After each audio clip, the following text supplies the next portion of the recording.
This is the War Brief Daily for August 10th, 2026. The lead development is Russia's large overnight strike package against Ukraine. We're also tracking a Houthi strike on Yemen's Red Sea coast, continued fighting in Gaza and Sudan, and fresh Chinese gray zone activity around Taiwan. First, Ukraine. Ukrainian officials report that Russia launched roughly 202 Shahed-type and other drones alongside ballistic, anti-ship, and anti-radiation missiles during the August 8-9 overnight attack. Ukraine's Air Force says 174 drones and several other threats were intercepted or suppressed. Those are official Ukrainian figures and have not been independently audited. But high interception rates do not mean limited damage. In Kharkiv, a strike on a high-rise reportedly killed 2 people and injured 13. Odessa authorities reported at least 8 injured, with damage to housing and port and energy-related infrastructure. Pavlovrad reported 9 injured, including 4 children. The operational point is the mix.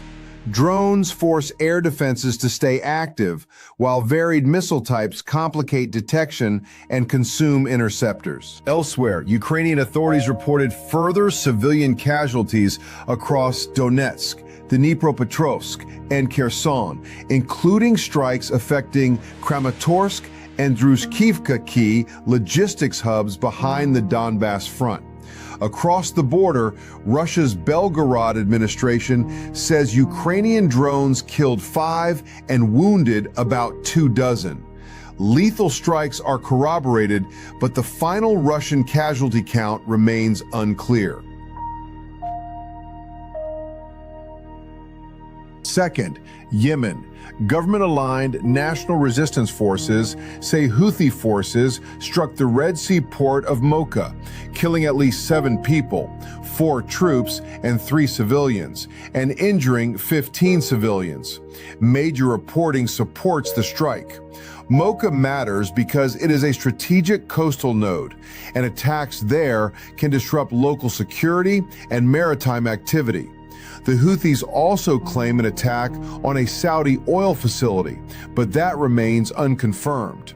There is no independently verified new commercial vessel strike in this reporting window. In Gaza, regional and Palestinian reporting indicates Israeli artillery, tank, and naval fire around al-Baray, Gaza City, Khan Yunis, and Rafah.